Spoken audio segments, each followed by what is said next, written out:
بسم اللہ الرحمن الرحیم۔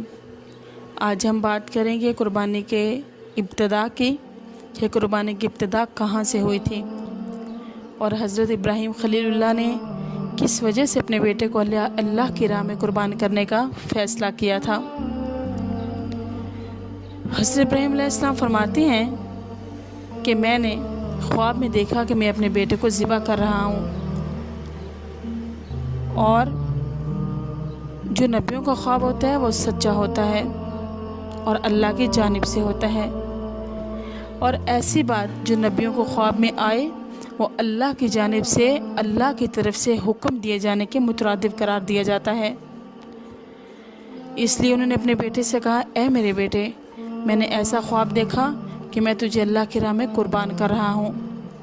بیٹے نے کہا، جی ابا جان، آپ مجھے قربان کیجئے، جو آپ نے خواب دیکھا آپ ویسے ہی کیجئے، اللہ کے حکم پر عمل کیجئے، آپ مجھے صبر کرنے والوں میں پائیں گے انشاءاللہ۔ حضرت ابراہیم علیہ السلام نے اپنے بیٹے اسماعیل علیہ السلام کو مکہ سے لے کر چلے اور مینا میں جا کر ذبح کرنے کی نیت سے ایک چھری ساتھ لے لی۔ مینا بہت بڑا میدان ہے جو مکہ معظمہ سے 3 میل دور 2 پہاڑوں کے درمیان ہے اور بہت لمبا میدان ہے۔ جب مینا میں داخل ہوئے تو ان کے بیٹے کو حضرت اسماعیل علیہ السلام کو شیطان بہکانے لگا کہ اے اسماعیل، تو کیوں اپنے آپ کو اللہ کی راہ میں قربان کرنے لگا ہے؟ تو کیوں اپنے گلے پہ چھری چلوائے گا؟ تو کیوں اتنی تکلیف سہے گا؟ حضرت ابراہیم علیہ السلام کو پتہ چلا تو انہوں نے اللہ اکبر کہہ کر 7 کنکریاں ماری، جس کی وجہ سے شیطان زمین میں دھنس گیا۔ دونوں باپ بیٹا آگے بڑھے تو زمین نے شیطان کو چھوڑ دیا۔ وہ دوبارہ آ کے حضرت اسماعیل علیہ السلام کو ورغلانے لگا۔ حضرت ابراہیم علیہ السلام کو پھر پتہ چلا تو انہوں نے پھر اللہ اکبر کہہ کر 7 کنکریاں اٹھائیں اور شیطان کو ماری، اور وہ پھر زمین میں دھنس گیا۔ یہ دونوں باپ بیٹا پھر آگے بڑھ گئے اور زمین نے شیطان کو چھوڑ دیا۔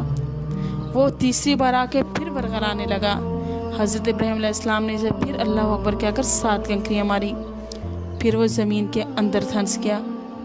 اس کے بعد آگے بڑھ کر حضرت ابراہیم علیہ السلام نے اپنے بیٹے کو پیشانی کے بل لٹا دیا، ذبح کرنے کی نیت سے، اللہ کی راہ میں قربان کرنے کی غرض سے اپنے بیٹے کو الٹا لٹا دیا زمین پہ، اس وجہ سے کہ وہ اپنے بیٹے کے چہرے کو دیکھ کے چھری چلانا ان کے لیے بہت مشکل تھا۔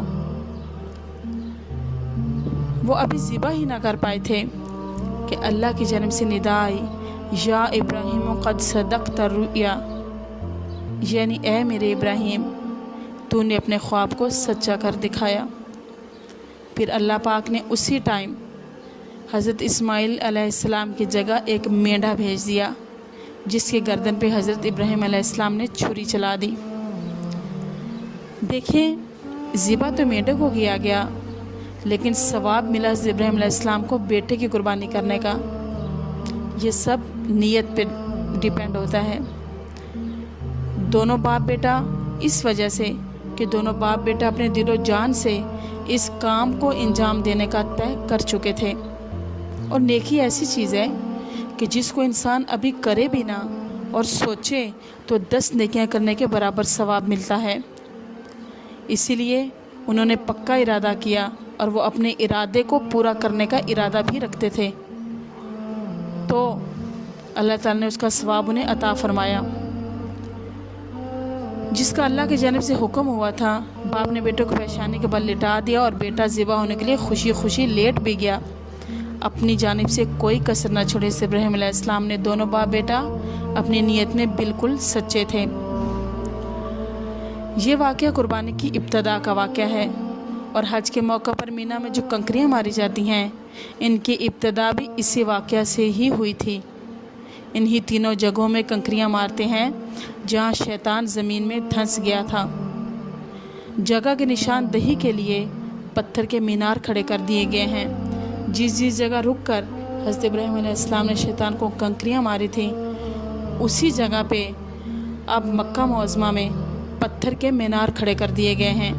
تاکہ لوگ جو حج پہ جائیں وہ شیطان کو کنکریاں مارنا بھی حج کا ایک حصہ قرار دیا گیا ہے۔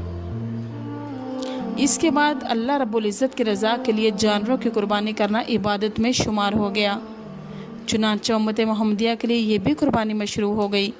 صاحب حیثیت پر قربانی واجب ہے، اور اگر کسی کی اتنی حیثیت نہ ہو کہ وہ قربانی کرے لیکن وہ نیت رکھتا ہو اور اس کا ارادہ قربانی کرنے کا ہو اور وہ واقعہ ہی قربانی کرنے کی اہلیت نہ رکھتا ہو اور وہ مستحق نہ ہو، تو اس کو ایک مقبول قربانی کرنے کا ثواب عظیم عطا فرمائے گا اللہ تعالیٰ، کیونکہ اللہ تعالیٰ کو ہمارے گوشت کی یا ہماری کھال کی ضرورت نہیں، نہ خون کی۔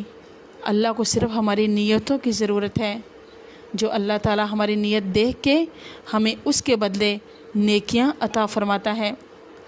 اگلے بیان میں انشاءاللہ ہم یہ بیان کریں گے کہ قربانی کی اہمیت کیا ہے اور قربانی کن کن پر واجب ہے، جس کو سن کر اللہ تعالیٰ ہمیں عمل کرنے کی توفیق عطا فرمائے اور اللہ کی راہ میں زیادہ سے زیادہ دینے کی توفیق عطا فرمائے۔ آمین ثم آمین۔